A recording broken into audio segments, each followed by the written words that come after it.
Vamos pensar aí com muito carinho, tá bom? Tá ótimo, Obrigada por Marisa. estar Muito conosco. obrigada, Marisa. Você é um espírito ligeiramente superior a gente. Ligeiramente só. Nem brincando, nem de brincadeira. Ligeiramente só, para não dizer outra coisa. Nem brincando. Vamos lá, gente. Tentar finalizar aqui essa parte que queria ver se a próxima semana nós começávamos um novo capítulo, né? Então, ainda no final aqui desse capítulo, Kardec aborda a importância das aparições, das transfigurações, que são sempre...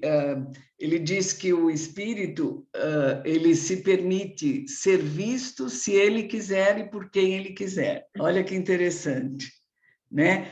Se o espírito não quiser ser visto, não vai. E se quem ele quer que o veja, ele pode gerar transformações fluídicas de forma que ele apareça para essa pessoa tal qual essa pessoa o conheceu. Então, vamos supor que eu quero que a Francisca me veja, faz de conta, né?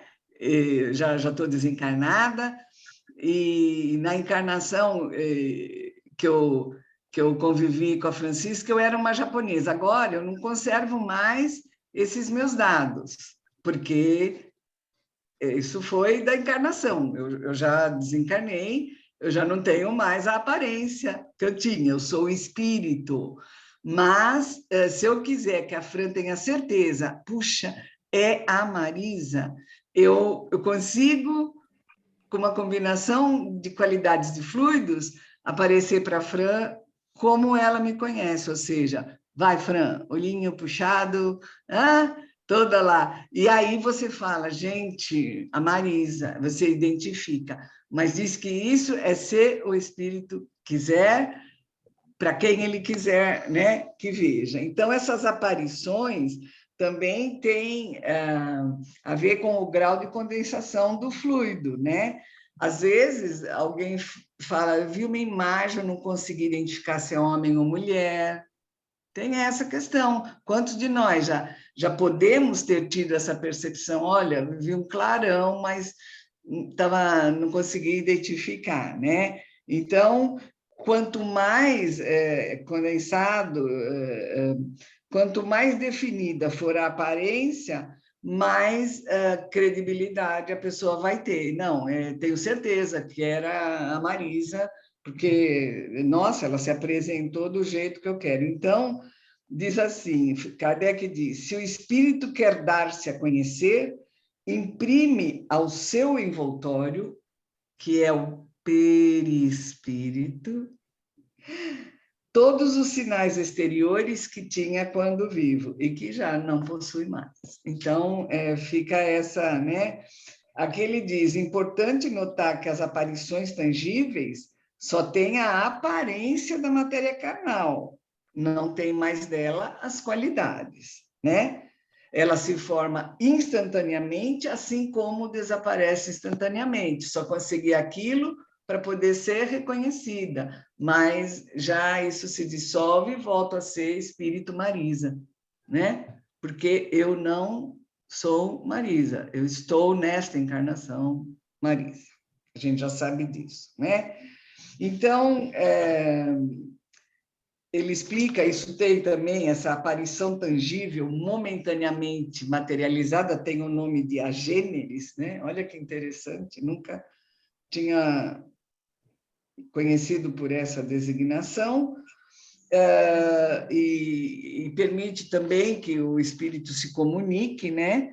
Com breves palavras, e aí a pessoa tem a certeza dessa manifestação.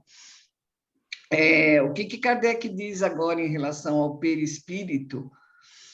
Se ele é igual tanto em quem está encarnado quanto em quem está desencarnado, um espírito encarnado da mesma forma pode, num momento de liberdade, que a gente já viu que ele se desprende do corpo físico, aparecer em ponto diverso do que repousa em seu corpo, com os mesmos traços habituais e identidade. Mas esse fenômeno, a gente já sabe, ele tem... levou as pessoas a acreditarem que eram homens duplos, mas esse fenômeno tem o nome de bicorporeidade e transfiguração.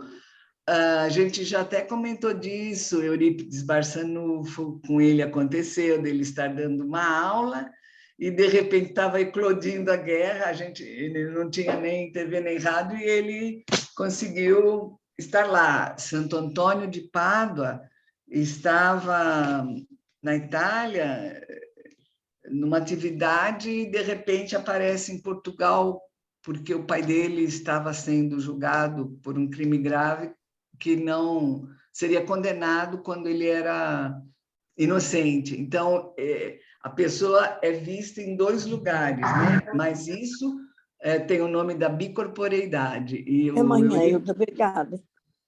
O Eurípides Barçanufo, Santo Antônio de Pádua, e tem outros exemplos. Quando a gente procura estudar um pouquinho a vida deles, a gente percebe esse fenômeno, né?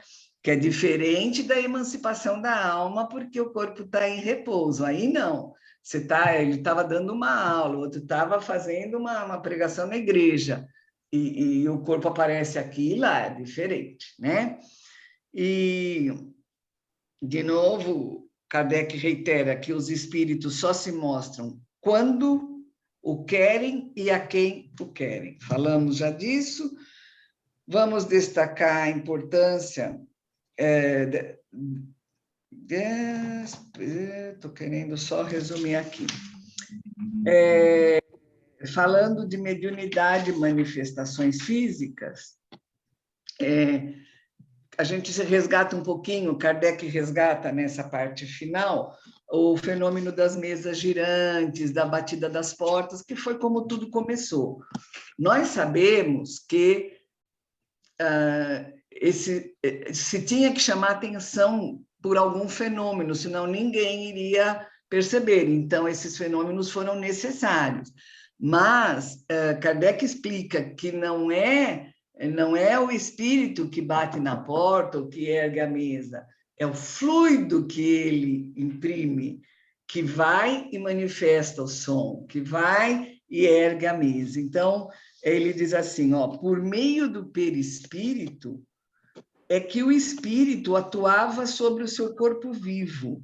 Por intermédio desse mesmo fluido é que ele se manifesta. Atuando sobre a matéria inerte, é que produz ruídos, movimentos, que os levanta, derruba, transporta. É igualmente com o concurso do seu perispírito que o espírito faz que os médiuns escrevam, falem, desenhem, de acordo com a capacidade do desenvolvimento mediúnico de cada um de nós. Né? Nós temos médiuns que psicografam, nós temos médiuns que são intuitivos, nós temos os outros que são videntes, clarividentes, então manifestações diversas de mediunidade, né? E aí Kardec deixa claro que a mesa girante não passa de um instrumento de que o espírito se utiliza, assim como a gente utiliza um lápis ou uma caneta para escrever, tá? Então, a mesa é um instrumento que ele utilizou para começar a despertar, mas não é o espírito que bate na porta ou levanta a mesa. Ele, por meio do seu perispírito, do fluido que ele atribui a qualidade, que isso acontece. E aí ele diz que também um fenômeno muito frequente na mediunidade é a aptidão de certos médiuns para escrever numa língua que lhes é estranha, a fazer uma palestra no idioma que a pessoa não conheça, né? Assuntos que estão, às vezes, as pessoas falam sobre um assunto que você fala, mas jamais imaginei aquela pessoa falando sobre isso. Ela não tinha esse conhecimento.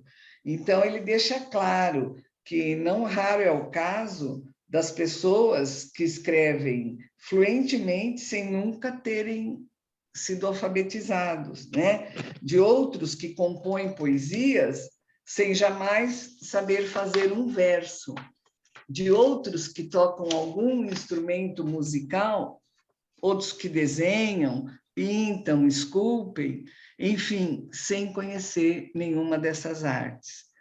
E aí ele explica, ocorre frequentemente que o médium escrevente, para reproduzir com perfeição a grafia e a assinatura dos espíritos, que por ele se comunicam, ele fala, isso não é um fenômeno, veja bem, não apresenta esse fenômeno de mais maravilhoso do que fazer com que uma criança escreva quando a gente guia a mão da criança.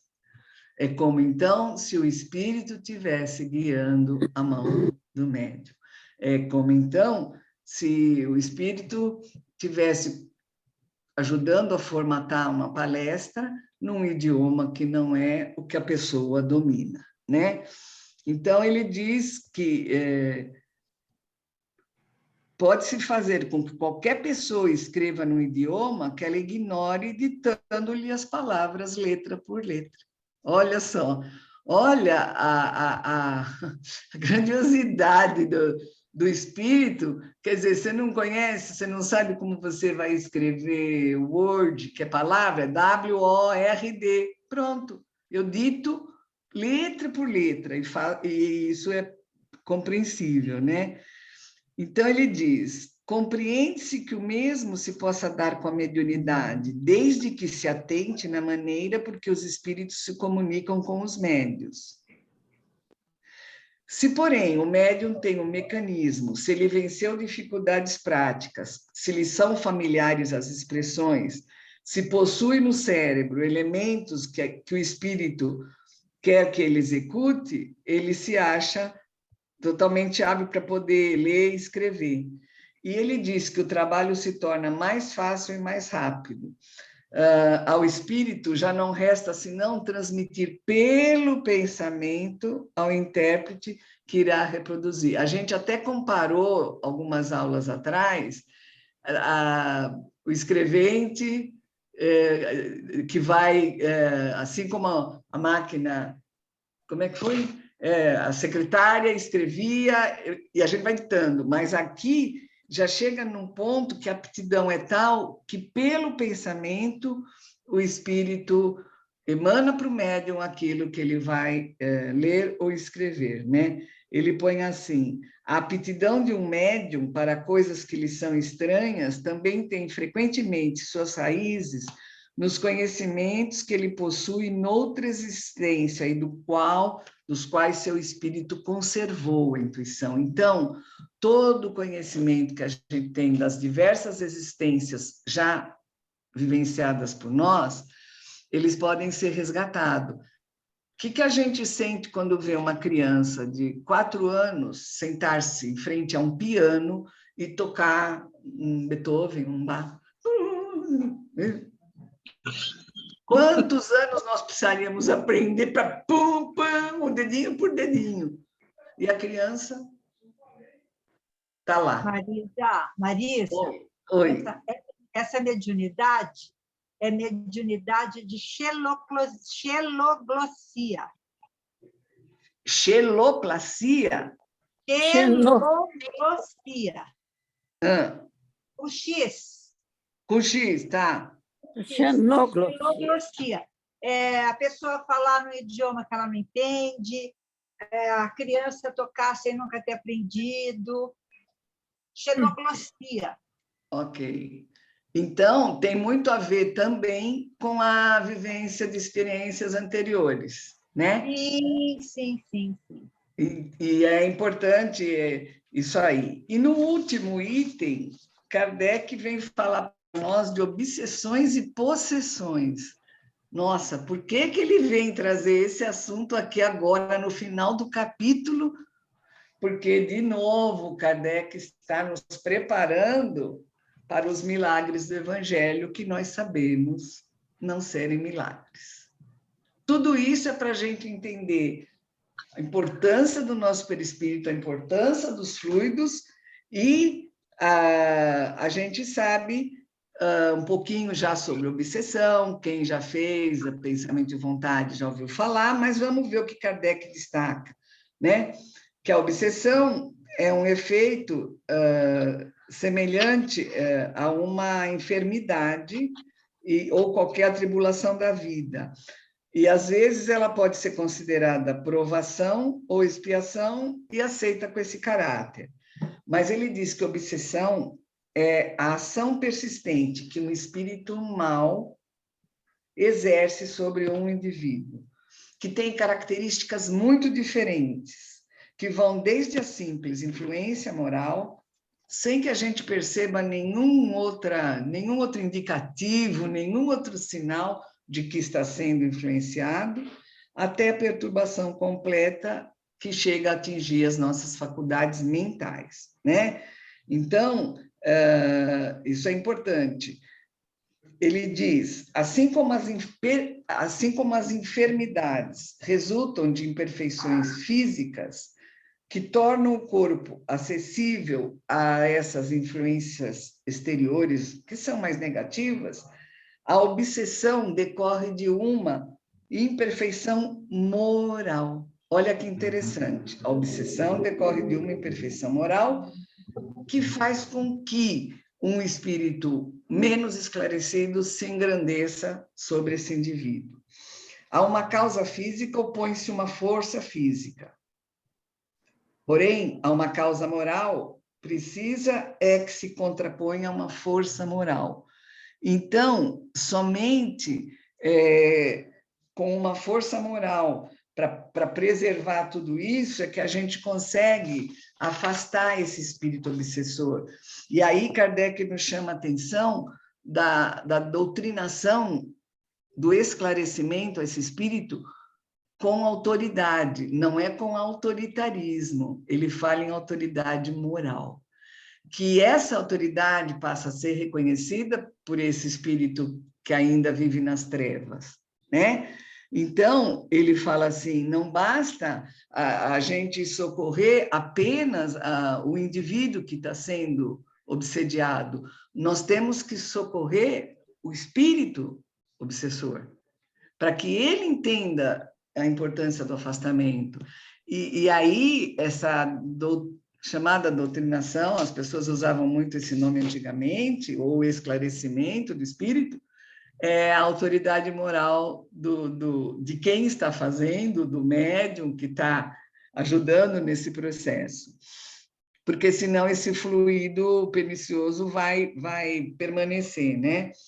E aí ele explica que quanto a obsessão, então, tem que ser trabalhada na pessoa e no espírito, e aí ele vai para um outro estágio, que é quando você já tem, por exemplo, o corpo da pessoa encarnada já está totalmente sob o domínio do espírito, que aí ele fala pela boca da pessoa, ele faz gesto como se fosse a pessoa, ele emite os pensamentos como se fosse a pessoa, né?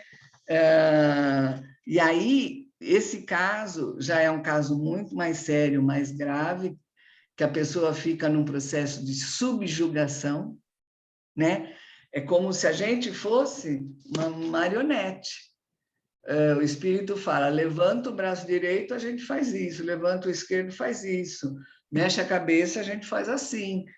Ele comanda, está no comando, ele dá as ordens, que é um estágio avançado, e ainda tem o estágio da possessão, que é quando esse espírito domina completamente o corpo da pessoa encarnada. Muitos casos de distúrbios mentais, em hospitais psiquiátricos, a gente vê muitas pessoas internadas por conta de problemas mentais que, na verdade, estão sendo obsediados já num grau bem maior, né? Então, o que ele fala? Que na obsessão há sempre um espírito malfeitor. Ele está lá por vingança, por desforra, né? Porque a gente deu brecha, porque a gente abriu uma coisa, porque a gente adora ficar falando das outras pessoas, porque a gente adora discutir, a gente compra uma briga com facilidade, então nós vamos dando brecha. Na possessão, ele diz que, às vezes, um espírito bom pode querer se manifestar. Olha que interessante. Ele quer tomar posse daquele corpo, né? Para que ele possa ser ouvido. Ele tem uma mensagem a levar de grande importância para aquele encarnado. E ele não consegue por outros mecanismos. Então, Kardec explica. Vamos lá.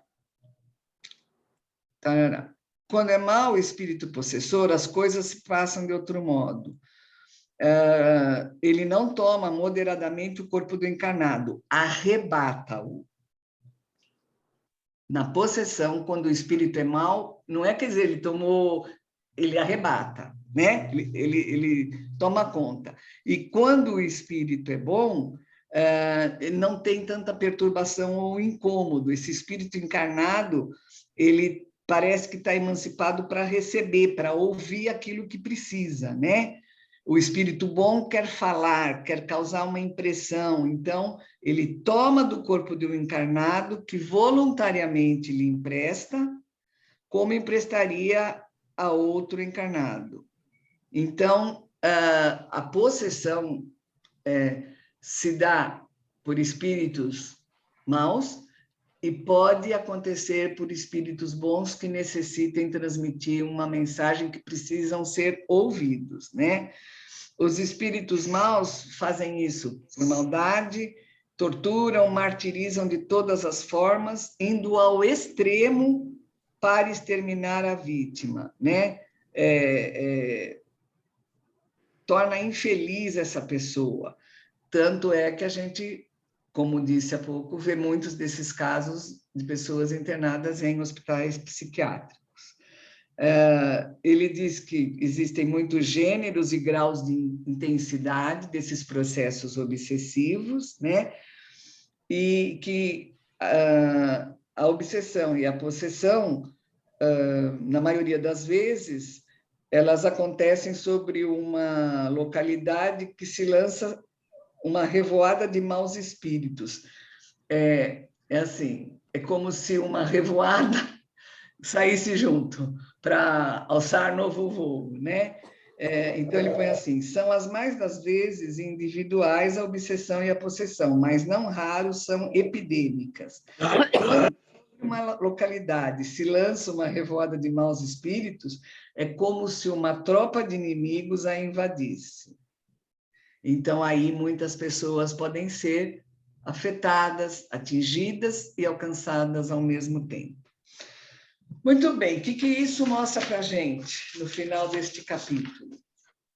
A importância de nós cuidarmos da nossa alma, do nosso perispírito que está atrelado a ela, de nós nos melhorarmos, de nós buscarmos todo esclarecimento necessário e possível, e de nós seguirmos em frente, né?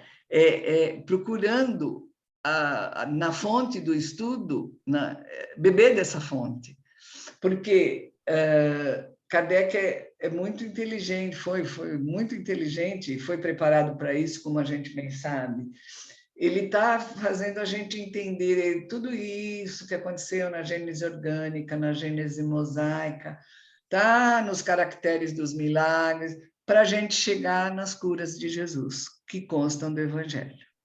Então, esse é o tema do capítulo 15, 15º capítulo, que nós vamos falar a semana que vem, do fundo do meu coração.